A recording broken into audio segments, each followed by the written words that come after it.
Information दूं जो बिल्कुल एक्चुअल हो, उस पर कुछ भी लाभ लपेट के बढ़ा चढ़ा करके ना दी जाए, ताकि बच्चों का ये भरोसा एज इट इज बना रहे। क्योंकि अगर उसको कोई भी दिल्ली पुलिस की न्यूज देखनी है तो मुझे सिर्फ एक ही चैनल देखना है, रोजगार विद अंकित। तो इतना भरोसा वो करता है इस चैनल के ऊपर, तो मेरी जिम्मेदारी बन जाती है कि मैं आपको कुछ भी रिसर्च करके लाऊं तो उसमें बहुत गहन रिसर्च होनी चाहिए, ताकि बच्चों पे कोई भी मिस इन्फॉर्मेशन ना जाए। वजह मैं तभी आप देखते होंगे कि कई बार बहुत देर से मेरी वीडियो आती है, और मेरा उद्देश्य यही होता है कि भाई मैं बच्चों पे ऑथेंटिक इन्फॉर्मेशन पहुंचाऊं, ताकि कोई गलती ना हो। और फिर भी ऐसा नहीं है कि मैं हमेशा सही होता हूं, कई बार ऐसी चीजें हो जाती हैं कि सर ये आपकी मिस इन्फॉर्मेशन निकली थी। हाँ, मुझे लगता है कि यार ये पूरे डिपार्टमेंट में अगर ये न्यूज उड़ रही है तो काफी हद तक सही होगी, इस वजह से कभी कभी ऐसी न्यूज चली जाती है आपके थ्रू। वैसे मेरा हमेशा प्रयास है मैं सिर्फ वही बोलूं जो ऑथेंटिक हो, वरना नहीं बोलूं। ठीक है बच्चों, तो अभी मैं बात करता हूं, क्योंकि आज न्यूज़पेपर में छपा है, और न्यूज़पेपर में छपा है तो जाहिर सी बात है कि इन खबरों की हमें ऑलमोस्ट पता ही था कि ये वैकेंसी इतनी इतनी आएंगी, और इसका आइडिया मैं आपको बहुत पहले भी दे चुका हूं कि करीब करीब इतनी वैकेंसीज रहेंगी।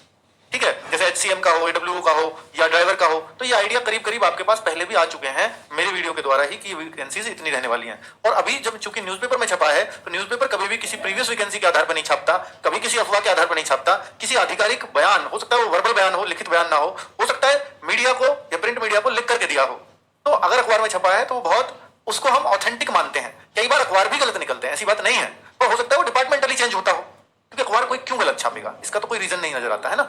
ठीक है, तो भाई अभी दिल्ली पुलिस का माहौल बदलने वाला है। आपको मालूम है कि अब जुलाई के बाद सिर्फ और सिर्फ आपको दिल्ली पुलिस ही दिखेगा पूरे यूट्यूब पर, क्योंकि कांस्टेबल की वैकेंसी अब आप देख रहे होंगे, सर यहाँ कांस्टेबल है, हेड कांस्टेबल है, मिनिस्टर वाला हेड कांस्टेबल, AWO वाला है, और कांस्टेबल ड्राइवर वाला है। तो अब यहाँ पर आप देखते होंगे कि सर जैसे सबसे ऊपर ड्राइवर वाला आ रहा है, तो क्या इसी क्रम में वैकेंसी निकलेंगी कि जुलाई टू सितंबर ड्राइवर ही दिया जाएगा क्या सबसे पहले, फिर यहाँ हेड कांस्टेबल मिनिस्टर, फिर दूसरे नंबर पे क्या यही आएगा, क्या तीसरे नंबर पे AWO TPO ही आएगा, क्या चौथे नंबर पे जाएगा। अब चूंकि जुलाई टू सितंबर दिया है तो निश्चित सी बात है कि भाई ये जुलाई में आ जाएगा तो ये तो सीधा सितंबर में जाएगा कांस्टेबल वाला। ऐसा नहीं है मेरे भाई, इन्होंने ना तो एग्जाम डेट दी, अगर एग्जाम डेट दे रहे होते उसकी पहले उसकी बाद में तो भी ये बात का अंदाजा लगाया जा सकता था, क्योंकि सबके एग्जाम भी नवंबर दिसंबर में दिए हैं और सबके फॉर्म भी जुलाई टू सितंबर दिए हैं। इसका मतलब यह है कि इनमें कोई भी ऊपर नीचे हो सकता है। उन्होंने वो क्रम जरूर दिया 12 13 14 15, पर जरूरी नहीं है कि इसी क्रम में वैकेंसीज आए, हो सकता है ये सबसे पहले आ जाए, हो सकता है ये सबसे पहले आ जाए। ठीक है, तो उसका कोई भी क्रम आप ऊपर नीचे हो सकता है, इस पर बहुत ज्यादा अर्थ नहीं है, इस क्रम में ही आपको चाहिए, और ऐसा किसी बच्चे को चाहिए भी नहीं। अभी मैं बात करता हूं कि भाई कितनी कितनी वैकेंसीज आने वाली हैं। तो ये तो अभी जो सब इंस्पेक्टर की भर्ती आती है तो CPO के थ्रू आती है, 16 जून का उसको आएगा, तो 212 वैकेंसीज ये बोल रहे हैं कि हमने इसके लिए दी है अभी SSC को। तो SSC को देने मतलब SSC को पहले ही दे चुका होता है, दिल्ली पुलिस डिपार्टमेंट ही तो देगा कि हमें इतनी वैकेंसीज का नोटिफिकेशन चाहिए। भाई SSC क्या है? SSC है कि जो सेंट्रल गवर्नमेंट के एम्प्लॉइज हैं उनकी भर्ती करना SSC का काम है। SSC एक बोर्ड, एक आयोग है जो इन भर्तियों को करता है। तो अगर सेंट्रल के बस की कोई अपनी संस्था नहीं है बनाना, पहले दिल्ली पुलिस खुद कराती थी, अब दिल्ली पुलिस चाहती है कि हम एग्जाम अच्छे से नहीं करा पाएंगे क्योंकि हमें पूरा रिसोर्सेज इधर लगाने पड़ जाएंगे, तो फिर एक सेंट्रल का एक अलग तरीका है, सेंट्रल ने एक आयोग अलग से बनाया हुआ है, क्यों ना हम उसके थ्रू भर्ती कर लें। तो SSC को ही अब जो है दिल्ली पुलिस ने पूरा जिम्मा दे दिया है अपना हर भर्ती का।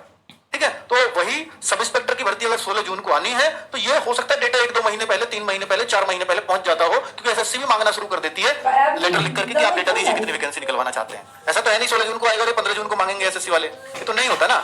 ठीक है, और ऐसे ही है हवलदार मिनिस्ट्रियल या हवलदार AWO TPO, सिपाही ड्राइवर और सिपाही, इन सबका डेटा ये मांग चुके हैं क्योंकि ये भर्तियां SSC के थ्रू होनी है।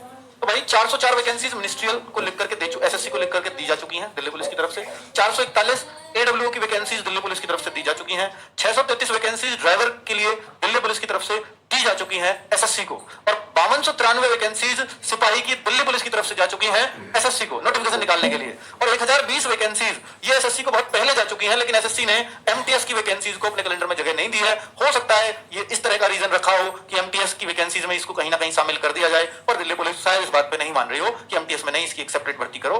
पर क्यों SSC एक छोटी सी भर्ती पर एक बहुत बड़े फॉर्म और केवल MTS के लिए 1000 वैकेंसीज के लिए एक पूरी भर्ती चलाए, तो शायद इस पे कहीं ना कहीं असमंजस की स्थिति रही होगी, जिसकी अभी तक कुछ तय नहीं है। इस MTS की वैकेंसीज की पिछले साल से चल रही है, पिछली भर्ती से चल रही है, जो अभी ट्रेनिंग पर भी जा चुके हैं लोग, ट्रेनिंग भी हो चुकी है, उस दौरान से इस MTS की वैकेंसी का चर्चा चल रहा है, लेकिन अभी तक कुछ भी फाइनलाइज इस वैकेंसी का नहीं हो पाया है। ठीक है, तो फिलहाल हम ऊपर की भर्तियों की बात करेंगे, और मैं फिलहाल सब इंस्पेक्टर की भी नहीं करूंगा, स्पेशली इन 4 भर्तियों की बात करने वाला हूं। तो अगर इन सबको मिलाएं तो करीब 8000 ये पद बैठते हैं, लेकिन अगर हम इन 4 को देखें तो ये करीब 7000 के आसपास पद हैं, हम उनकी बात करने वाले हैं।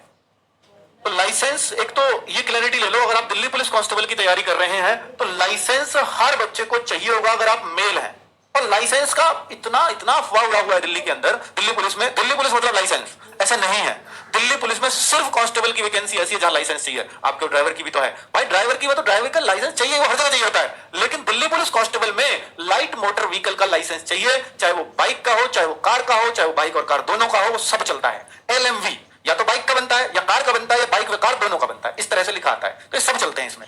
और दूसरी क्लैरिटी इस लाइसेंस पर है कि आपको ये फिजिकल के टाइम पर आपके हाथ में होना चाहिए। इसमें यह जरूरी नहीं है कि ये इस डेट से पहला बना होना चाहिए, उस डेट के बाद का बना होना चाहिए, ऐसी कोई कंडीशन नहीं है। लेकिन जिस दिन आपका फिजिकल एग्जाम के बाद, सोचिए नवंबर दिसंबर में एग्जाम होगा, फिजिकल फिर रिजल्ट आएगा 1-2 महीने बाद, फिर फिजिकल होगा 1-2 महीने बाद, हो सकता है अप्रैल मई में आपके फिजिकल हो, तो अप्रैल मई में आपके हाथ में लाइसेंस चाहिए जो अप्रैल मई 2026 आएगा। समझ में आ गई कि लाइसेंस कब तक का बना हुआ हो। तो ये क्लैरिटी एकदम क्लियर रखो। अगर मैं कोई बात बता रहा हूं तो इसमें एक से एक भी बात इधर से उधर मिलेगी ही नहीं, ठीक है? क्योंकि मैं अगर इसको गलत इंफॉर्मेशन दे जाऊंगा तो बहुत बच्चों का नुकसान कर देगी। तो इसलिए मैं अपने पूरा जिम्मेदारी से बात बता रहा हूं जो मुझे एकदम क्लियर है, ठीक है? वरना मैं ऐसे कुछ भी फेंक के नहीं जाऊंगा आपके सामने। ट्रेनिंग 2027 में होगी शुरू। इसके लिए इस न्यूज़पेपर में भी दिया है कि 2027 से पहले हम इस भर्ती को पूरा कर पाए, दिल्ली पुलिस की कोशिश है। अगर 2027 आपको सर ये तो अभी भर्ती ला रहे हैं, 2027 में भेजेंगे ट्रेनिंग में, बेटा समय यूं निकल जाता है। क्योंकि अगर आप देखोगे कि अगर नवंबर दिसंबर लास्ट में पेपर हुआ, हो सकता है जनवरी भी आ जाए पेपर होते होते, और फिर ये रिजल्ट देंगे 2-3 महीने रिजल्ट में लगते हैं। जीडी में 100 दिन हो गए हैं, रिजल्ट अब तक नहीं आया है। तो हो सकता है अप्रैल मई में रिजल्ट ही आए, फिर देखेंगे मई जून आ गई, ये तो गर्मी पड़ गई, अब गर्मी में कैसे फिजिकल कराएं? तो हो सकता है सितंबर अक्टूबर में जाकर के फिजिकल हो, और फिजिकल के बाद मेडिकल हो, तो आ गया भाई अगला साल। तो ये यूं ही बीत जाता है एक भर्ती के चलते हुए। और इनको ये भी पता है कि यार एक बार बीच में देखो, 2027-26 को तो ये निकालने वाले हैं। हर साल वैकेंसीज दिल्ली पुलिस की तो नहीं लगती है निकलेंगी, पर अब हर 2 साल में आती रहे ऐसी उम्मीद लगती है, ठीक है? चलो, OTR नहीं हुआ, फॉर्म भर पाएंगे, ये भी एक बहुत बड़ा बच्चों का कंफ्यूजन हो गया। हालांकि मैंने उस दिन बताया कि भैया वो लास्ट डेट थी, वो किस चीज की लास्ट डेट थी वो भी मैं बता चुका हूं कि वो आपके OTR में पहले कभी कर रखा है। तो अगर पहली बार फॉर्म भर रहे हो तो इसके लिए OTR आप कभी आज भी जाओ तो आज भी SSC की साइट पर जाकर कर दो, फॉर्म जब आएगा भर जाएगा। लेकिन OTR के लिए कोई ऐसी कंडीशन नहीं कि आप कब करोगे, ठीक है? तो इसमें बोला था कि 2 तारीख से OTR के नियम बदल जाएंगे। तो भाई जो नियम है वो उसमें कोई खास नहीं होना, बस ये होना है कि आधार को वैलिडेट रखना है उसके साथ। आधार से जैसे आईडी मांगे ना कि आईडी पहले तो कुछ भी दे दो, तो आप आधार ही दीजिए, तो आप भी कुछ भी सकते हो। और वहां कहते हैं एग्जाम टाइम पे हम आपको परेशान कर देंगे, बहुत सारी वेरिफिकेशन करनी पड़ेगी, इसलिए आप आधार ही लगाएं तो आपके लिए बेस्ट होगा, ठीक है? तो क्या अभी वैकेंसीज बढ़ सकती है? जो वैकेंसीज मैंने अभी आपको दिखाई है, क्या वो अभी बढ़ सकती है? जी देखो, ऐसा SSC का ये रिकॉर्ड रहा है कि बार-बार वैकेंसीज अपडेट होती रहती है, और मुझे नहीं लगता कि दिल्ली पुलिस में ऐसा कभी देखने को आपको मिलेगा कि जो वैकेंसी आई है फाइनल है, अगर इनको और बढ़ानी घटानी है तो 2 साल बाद फिर निकाल लेंगे। क्योंकि ये अकेला डिपार्टमेंट है। SSC GD में क्यों होता है, SSCGL में क्यों होता है, बढ़ती घटती रहती है? क्योंकि वहां बहुत सारे डिपार्टमेंट ने वैकेंसी नहीं दी है, उनका वैकेंसी से अपडेट आया नहीं कि आपके यहाँ वैकेंसीज भी हैं। तो अपडेट आया, मान लो GST इंस्पेक्टर की वैकेंसी लेनी है, तो GST के लिए भी आपको हर स्टेट से GST वालों को भी डेटा उगाना पड़ेगा, डेटा निकालना पड़ेगा। फिर पता लगे अभी 400 का है, फिर बाद में पता लगती है सब जगह से आ गया 800 और चाहिए। तो वो वैकेंसी बार-बार अपडेट होती रहती है। लेकिन ऐसे GD में आप देखते हो कभी CSF का आ रहा है, कभी CRPF का आ रहा है, कभी BSF का आ रहा है, कभी किसी का आया नहीं, CRPF में 0 आ गई एक बार। तो वहां ऐसा हो जाता है। लेकिन यहाँ केवल दिल्ली पुलिस है, अलग-अलग डिपार्टमेंट नहीं है, तो यहाँ वैकेंसी बढ़ने के उतने चांसेस कभी नहीं रहेंगे कि ये बार-बार बीच-बीच में अपडेट होती है। जो आ गई वो फाइनल होंगी। इतनी मेहनत उसको RW को ये पता है, मैं कह रहा हूँ कि चलो RW तो 2020 से चल रहा है एज ए टीम, लेकिन उससे पहले 2009 से भी अगर मैं बात करूं तो अंकित भाटी आपका जितनी भी भर्ती 2009 के बाद आई है दिल्ली पुलिस की, हर भर्ती में बच्चे भेजे हैं, और उनको पता है, मुझे पता है कि भैया क्या क्या रूलिंग कब कब कौन सी कैसे कैसे बदली है। तो मुझे दिल्ली पुलिस का हर एक भर्ती का बहुत अच्छे से एक्सपीरियंस है, और कैसे बच्चे लगते हैं और कैसे जमाना बदलता हुआ है, चाहे ऑफलाइन से ऑनलाइन की तरफ कैसे कन्वर्ट हुआ, आज का कंपटीशन किस लेवल का हो गया है, ये सारी चीजें मुझे बहुत अच्छे से पता है। तो दिल्ली पुलिस में आपको इतना भी डाउट नहीं करना है, क्योंकि मैंने भी कभी कोई पहला एग्जाम दिया था वो दिल्ली पुलिस ही दिया था, ठीक है? क्योंकि मेरे गांव में सरकारी नौकरी का मतलब ही सिर्फ दिल्ली पुलिस होता है।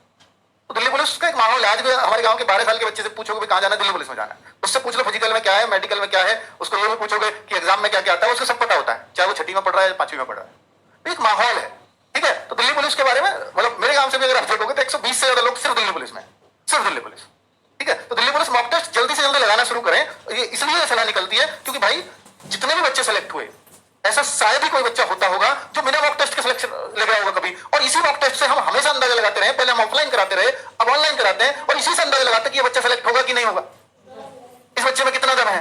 भाई ये आपकी असली पहचान है। इसको अगर आपने छोड़ दिया, समझ लो आपका दिल्ली पुलिस में सिलेक्शन रुक गया। और इसको बहुत ही हम मेहनत से बनाते हैं पूरी टीम, है ना? तो आप इस मॉक टेस्ट को जरूर देना शुरू कर दो, क्योंकि देखो आप कहो कि सर अभी तो हमने पढ़ना शुरू करा है, ये किया, मैंने